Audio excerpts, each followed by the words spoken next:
Hi everybody and welcome to Bella Coco. My name is Sarah Jane and I'm really excited to be bringing you a Christmas mini-series.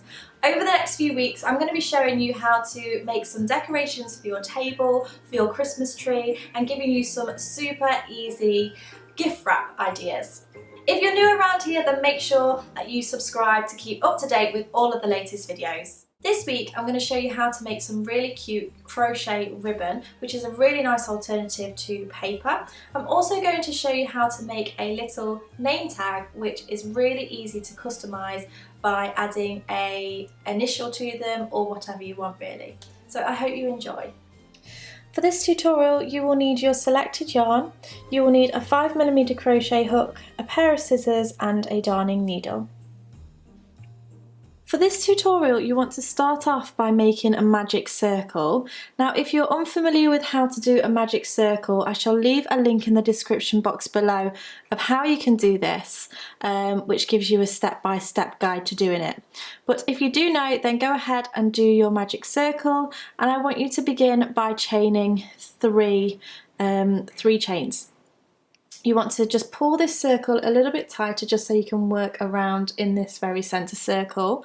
And this chain 3 here is going to class as a treble. So remember, that's a treble in UK terms. In the US this is known as a double crochet. So now what we're going to do is do another 11 treble crochets into this centre circle, and then this chain will equal 12. So you want to yarn over and insert your hook into the centre, grab the yarn, pull it through, you'll have 3 loops on the hook, grab the yarn, pull through 2 loops on the hook, and then grab the yarn and pull through the last 2 loops on the hook. So you're going to do that until you have 11 treble crochets plus the chain 3, so it equals 12.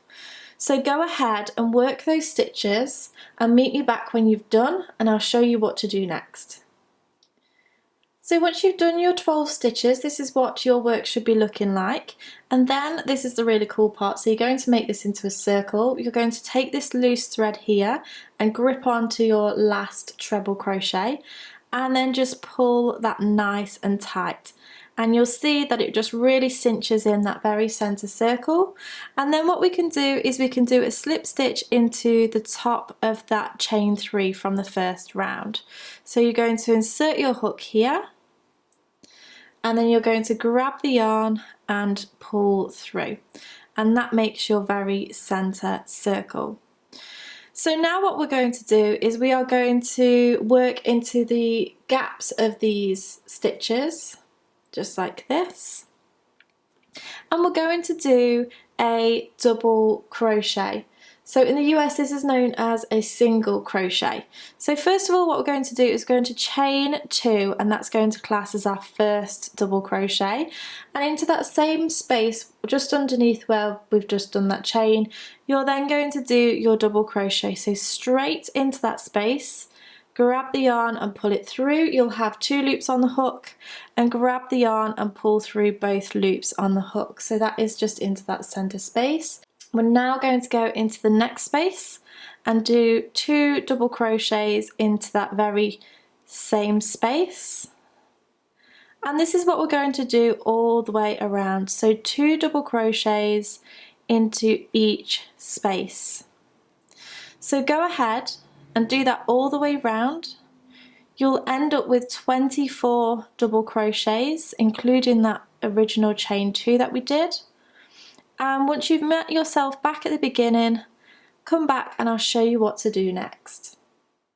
So I've now worked my way around. I've just done my last 2 double crochets in this very last space, and you can see that I've met myself at the beginning. So what I'm going to do is slip stitch into that very first stitch from that round, just to connect those 2 into a circle. And then what I'm going to do is I'm going to make the loop on the top of the piece of work. So I'm going to chain 10. 1, 2, 3, 4, 5, 6, 7, 8, 9 and 10. Obviously you can make that longer or shorter, it's totally up to you. whatever your personal preference is. And then in the bottom of that chain, I'm going to do a slip stitch just to connect it back down to the bottom. So insert the hook and then pull through both loops on the hook. You're going to chain one and then grab your scissors, snip off your yarn and then pull that out and pull it nice and tight. And there you have your little tag or your little bauble, which you can pop onto a tree as well. So I'm just going to sew in these edges, and I'm going to do that by popping a darning needle on the end and then just weaving it into the work itself.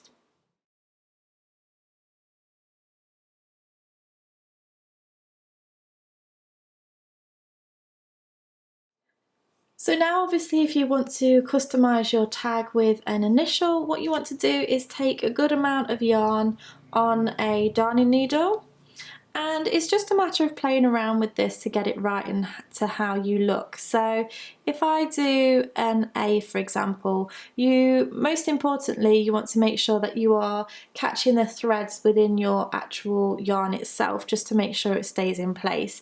So if I do an A, for example, I'm going to leave a little bit of thread just here so that I can catch that in with my work, and you want to kind of do smaller sections to your initials. So if I start here doing the A, I'm going to actually, rather than do one long section, I'm going to do two smaller lines, like so.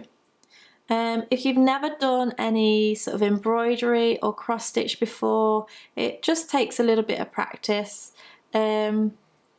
Just play around with it. You can always undo it and start again if you need to, but you can make your letters as fancy or as standard as you like, really. I just think it's a really nice way of adding that extra little touch to something that you've made, and obviously very personal to the person that you're giving it as well. So you can see my A starting to form here. I'm just going to decide what I want to do with the top. I think I'm just going to make that into a little bit more of a peak. Catch those threads there. And then one last little bit here. So there we go, there is my A. And I'm going to turn this round. You can see how I've just caught that initial thread within there, and you can then go ahead and just wrap this round one of the threads at the back and then form a knot. And there you would have it. So we've got an A there and an S. So to begin with, you want to decide how thick you want your ribbons to be. I've done mine 6 chains wide, and then these two separate ones are actually 2 different stitches.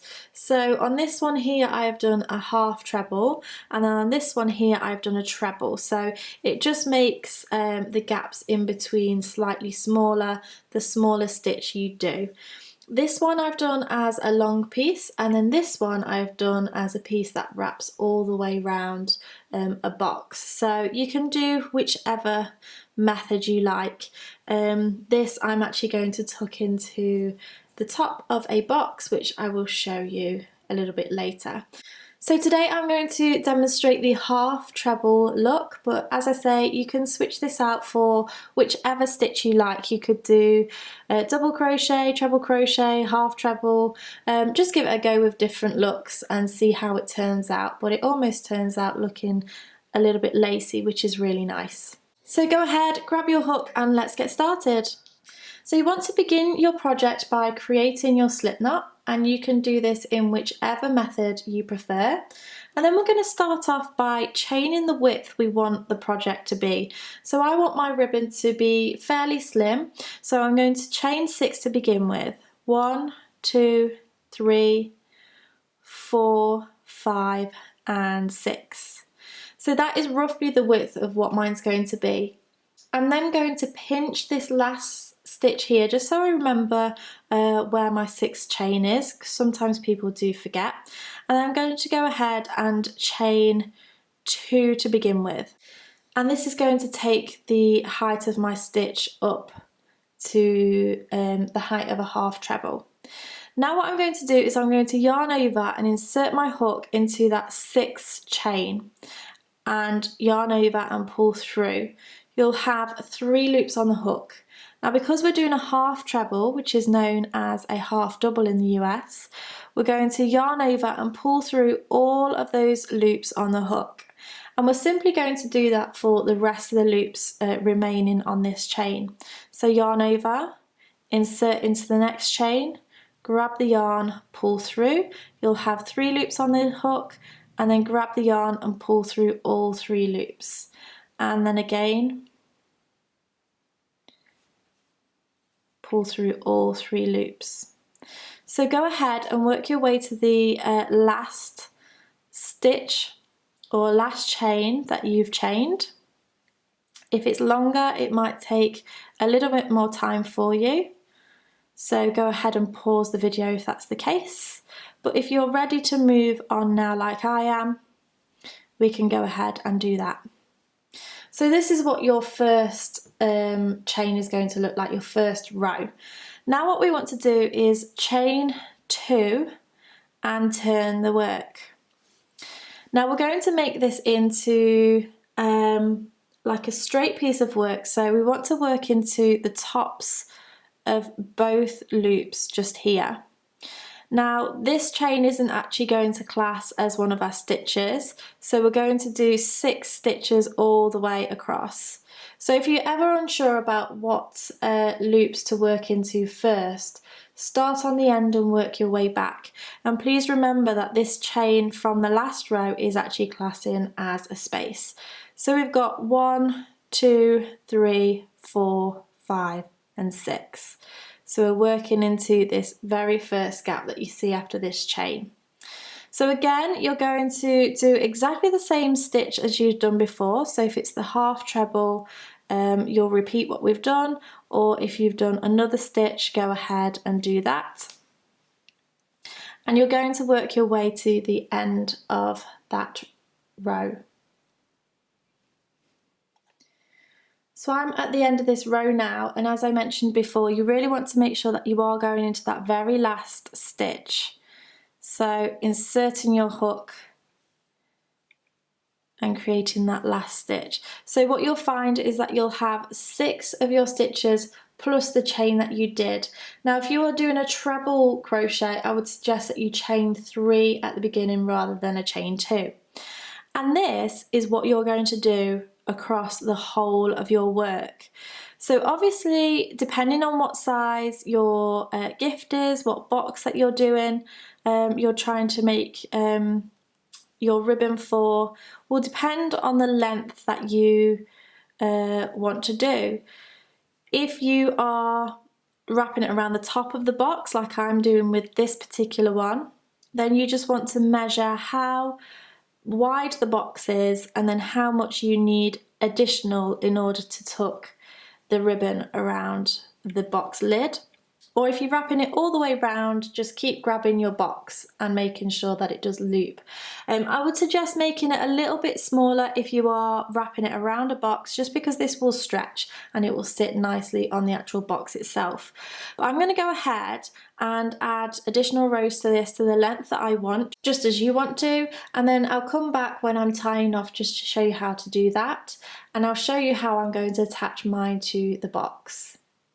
So here's what my ribbon is looking like. I am ready to tie off now, so as normal I'm going to chain 1, grab my scissors and snip off the yarn. And then what I'm going to do is I'm going to sew in the ends into the work before I actually add it to the lid of my box. If you wanted to make your length into a circle, all you need to do is press your sides together and slip stitch along the very edge, and that will connect one side to the other. So here is my lid for my box, and what I'm going to do is I'm simply going to take the ribbon and place it across the box itself and then turn it inside out. So when I was talking about how much you need to go over, you want to have enough because we're going to glue this into place. So I'm going to grab my glue gun and I'm going to place a small amount of glue just where I want to stick down the yarn. And I'm going to go ahead and wrap that round and stick it in place, just like so. Then you can pull the other side and do exactly the same thing. So it's really, really easy. I decided that I wanted to create a cross on the top of my box, so I've simply just done 2 pieces and attached it on the underside to each corner. Then of course, if you wanted to, you could pop a pom-pom on the top, you could pop a splodge of your hot glue and then press that down into the actual yarn itself and stick that on to make a really cute decoration.